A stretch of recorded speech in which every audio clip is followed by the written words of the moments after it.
సంస్థలోని కార్మికుల యొక్క పిల్లల కారుణ్య నియామకాల కార్యక్రమాన్ని సింగరేణి సంస్థ అంబేద్కర్ సాక్షిగా ఇక్కడ ఏర్పాటు చేయడం జరిగింది. ఈ కార్యక్రమానికి ముఖ్య అతిథులుగా ఉప ముఖ్యమంత్రి వర్యులు, ఆర్థిక శాఖ, అదేవిధంగా ఇంధన శాఖ మంత్రివర్యులు భట్టి విక్రమార్క గారు, హైదరాబాద్ ఇన్ఛార్జ్ మంత్రివర్యులు పొన్నం ప్రభాకర్ గారు, శాసనసభ్యులు పూనంనేని సాంబశివరావు గారు, శాసనసభ్యులు మాజీ మంత్రివర్యులు వినోద్ గారు, శాసనసభ్యులు మిత్రులు వివేక్ గారు, శాసనసభ్యులు మిత్రులు రాజ్ ఠాకూర్ గారు, శాసనసభ్యురాలు శ్రీమతి కోవ లక్ష్మి గారు, మిత్రుడు శాసనసభ్యులు పాయం వెంకటేశ్వర్లు గారు, అదేవిధంగా సీతారాములు గారు, జనక్ ప్రసాద్ గారు, రాగమై శాసనసభ్యురాలు సోదరిమణి, అదేవిధంగా మానకొండూరు శాసనసభ్యుడు డాక్టర్ కవంపల్లి సత్యనారాయణ గారు, సింగరేణి కుటుంబ సభ్యులందరూ కూడా ఈ యొక్క కార్యక్రమంలో పాల్గొని ఈ ప్రభుత్వం సింగరేణి సంస్థ కార్మికుల సంక్షేమం పట్ల తీసుకుంటున్న నిర్ణయాలు, ఖాళీలను భర్తీ చేసే కార్యక్రమాన్ని ఈరోజు ఇక్కడ మనం జరుపుకోవడం జరుగుతుంది. మిత్రులారా, తెలంగాణ రాష్ట్ర సాధనలో సింగరేణి కార్మికుల యొక్క పాత్రను ఎవరు తగ్గించాలన్న ప్రయత్నం చేసినా, కనిపించకుండా వినిపించకుండా కప్పిపుచ్చాలన్న ఆలోచన చేసినా అది జరగదు. ఆనాడు తెలంగాణ ఉద్యమం ఉవ్వెత్తున లేచినప్పుడు పార్టీలు తెలంగాణ సాధనలో వైఫల్యం చెందినప్పుడు రాజకీయ పార్టీలు కార్యక్రమం కప్పిపుచ్చాలన్న ఆలోచన చేసినా అది జరగదు. ఆనాడు తెలంగాణ ఉద్యమం ఉవ్వెత్తున లేచినప్పుడు పార్టీలు తెలంగాణ సాధనలో వైఫల్యం చెందినప్పుడు రాజకీయ పార్టీలు కార్యక్రమాన్ని ముందుకు తీసుకెళ్లలేక అచేతనంగా నిలబడ్డప్పుడు సింగరేణి కార్మికులు ప్రధానంగా ముందుకు వచ్చి తెలంగాణ ఉద్యమంలో అందరికంటే ముందు బాగానే నిలబడి ఆర్టీసీ కార్మికులు, విద్యుత్ కార్మికులతో కలిసి సకల జనుల సమ్మెకు సైరను ఊది తెలంగాణ రాష్ట్ర సాధనలో ముందు బాగానే ఈ రాష్ట్రాన్ని మీరే సాధించారు. మీరందరూ కలిసి సాధించుకున్న తెలంగాణ రాష్ట్రంలో సింగరేణి సంస్థ అక్కడి కార్మికుల యొక్క సంక్షేమం కోసం పనిచేస్తుంది. పాలకులు తప్పకుండా మీ సమస్యల్ని పరిష్కరిస్తారని మీతో పాటు మేమందరం కూడా భావించినాం. వివిధ సందర్భాలలో శాసనసభలో, శాసన మండలిలో పెద్దలు జీవన్ రెడ్డి గారి నుంచి మొదలు పెడితే మేమందరం సంస్థ యొక్క సమస్యల్ని పరిష్కరించడంలో ఆనాటి ప్రభుత్వాన్ని ప్రశ్నించడం జరిగింది. కానీ సింగరేణి సంస్థను, మీ లాభాలను ప్రభుత్వం తీసుకోవాలని మీ దగ్గర కొనుగోలు చేసిన బొగ్గుకు బకాయిలు చెల్లించకుండా సంస్థ కాయిలా పడే పరిస్థితిని ఆనాటి ప్రభుత్వం కల్పించింది. ఒక పక్కన రాష్ట్ర ప్రభుత్వం ఈ రకంగా ఉంటే కేంద్ర ప్రభుత్వం గనులను ప్రైవేటీకరణ చేసి సంస్థలో ఉద్యోగులను పెంచుకోవడానికి అవకాశం లేకుండా కేంద్ర ప్రభుత్వం కూడా ప్రయత్నం చేసినప్పుడు ఆనాటి పాలకులు అది ప్రశ్నించి నిలువరించే ప్రయత్నం జరగలేదు.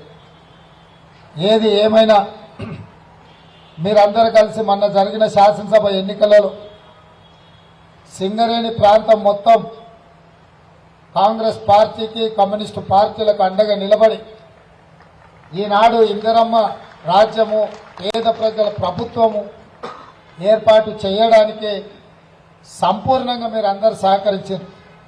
ఇప్పుడే వేదిక మీదకి వచ్చిన ప్రేమ్ సాగర్ రావు గారు అత్యధిక మెజార్టీతో, నాకు తెలిసి 70,000 మెజార్టీతో వారు గెలిచినట్టున్నారు.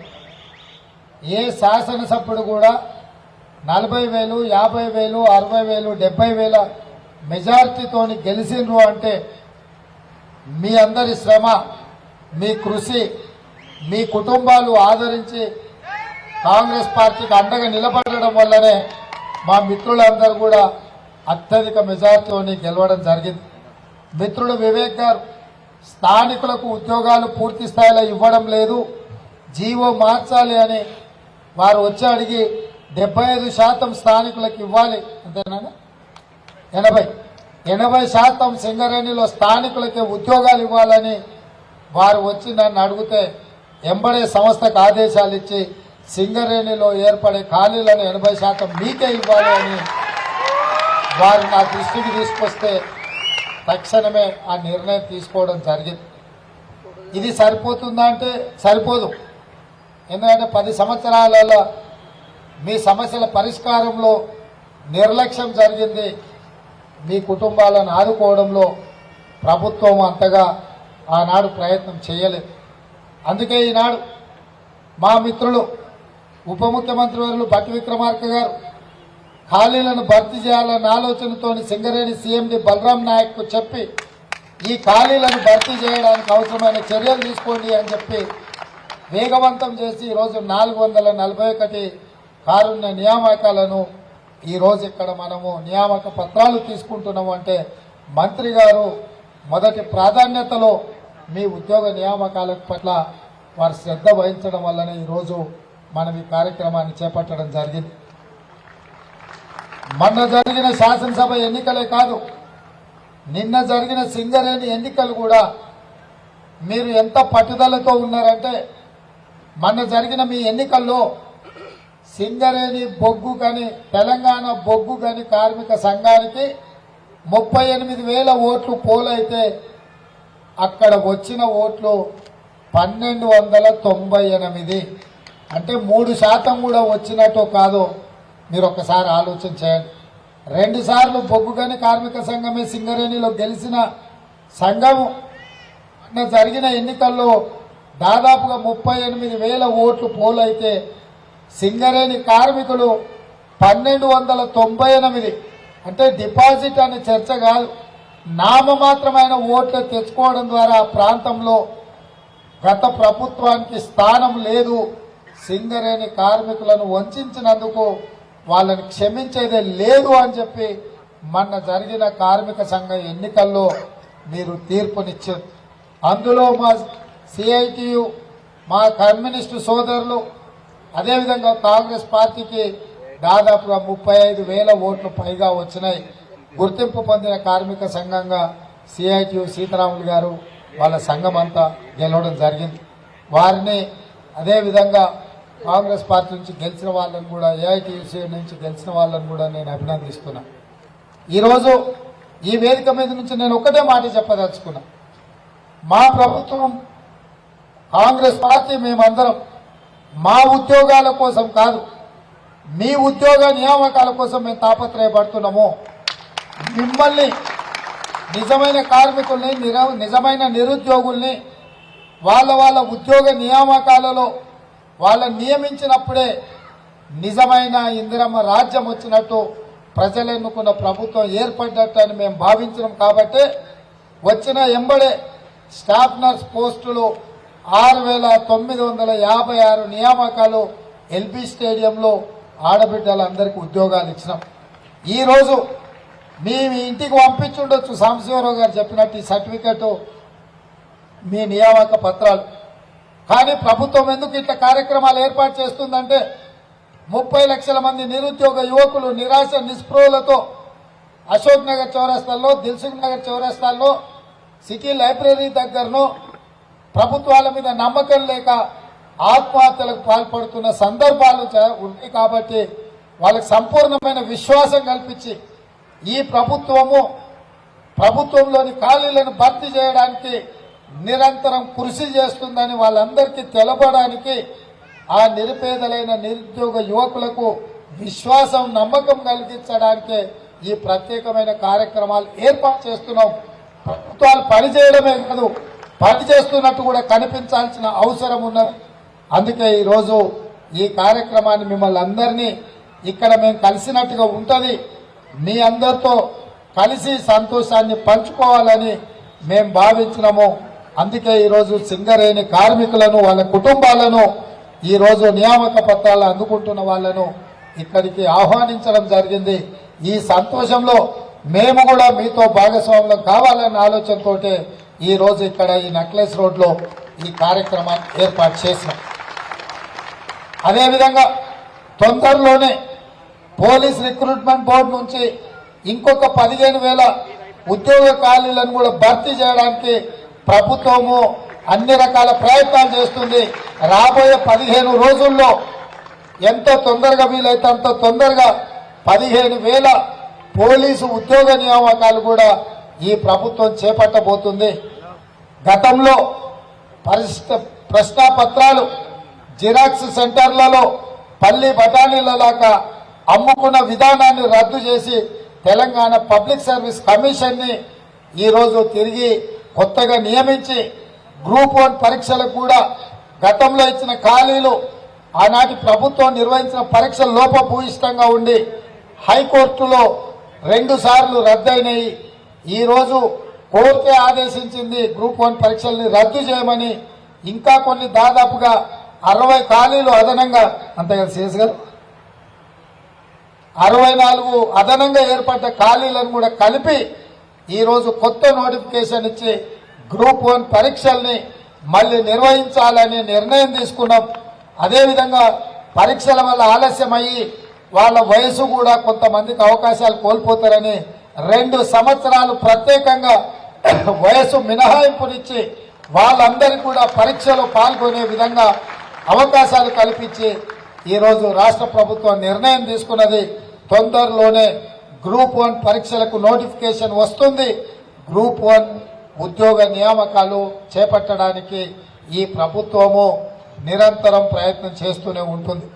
అందుకే మిత్రులారా, ఈ వేదిక మీద నుంచి తెలంగాణ రాష్ట్రంలో ఉన్న నిరుద్యోగ యువకులకు నేను నమ్మకం విశ్వాసం కల్పిస్తున్న తక్షణమే పబ్లిక్ సర్వీస్ కమిషన్ ద్వారా, సింగరేణి బోర్డు ద్వారా, విద్యుత్ బోర్డు ద్వారా, పోలీస్ రిక్రూట్మెంట్ బోర్డు ద్వారా, వైద్య విధాన పరిషత్ బోర్డు ద్వారా ఎన్ని ఖాళీలు ఉన్నాయో అన్ని ఖాళీల నియామకాలు చేపట్టడానికి యుద్ధ ప్రాతిపదికన ఈ ప్రభుత్వం చర్యలు చేపడుతుంది.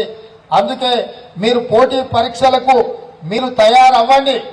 క్యాలెండర్ డేట్ ప్రకారం మీ పరీక్షలు నిర్వహించి మీ నియామకాలను మీకు అందించే బాధ్యత కాంగ్రెస్ పార్టీ మా ప్రభుత్వం తీసుకుంటుంది. ప్రేమ్ సాగర్ రావు గారు సింగరేణిలో కూడా కొంత వయసు రిలాక్సేషన్ ఇవ్వాలని చెప్తున్నారు. తప్పకుండా సీఎండీ గారు దాన్ని పరిగణలోకి తీసుకొని ఏం చేయగలమో వాళ్ళకు మేలు జరగడానికి ప్రభుత్వం ఏ చర్యలు తీసుకోవాలనో కూడా వాటిని సానుకూలంగా పరిశీలించాల్సిందిగా సంబంధిత శాఖ మంత్రివర్యులు భట్టి విక్రమార్క గారికి, సీఎండీ గారిని కూడా నేను విజ్ఞప్తి చేస్తున్నా.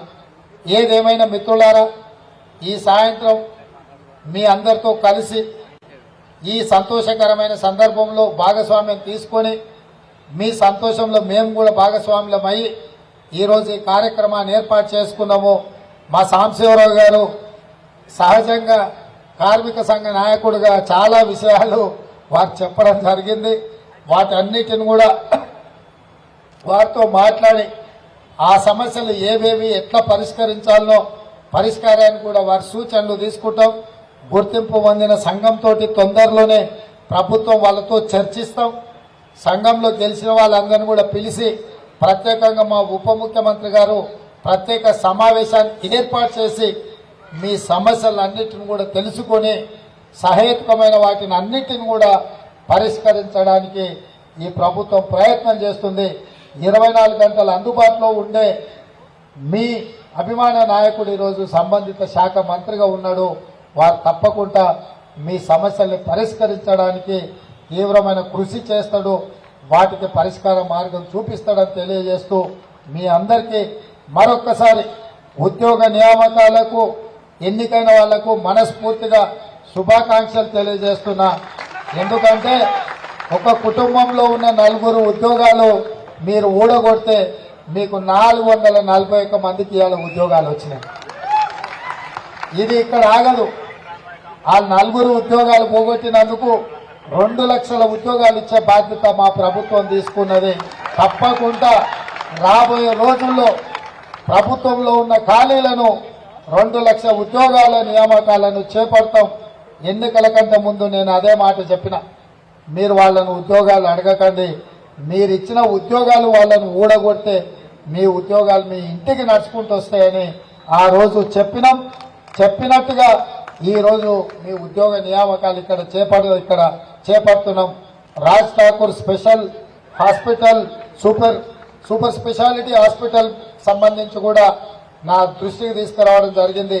తొందరలోనే సింగరేణి నిధులతో నిర్వహించబడే సూపర్ స్పెషాలిటీ హాస్పిటల్ విషయంలో కూడా సానుకూలమైన నిర్ణయాన్ని తీసుకొని మీ సమస్యల్ని పరిష్కరిస్తామని తెలియజేస్తూ మీ అందరి దగ్గర సెలవు తీసుకుంటున్నా. జై సింగరేణి.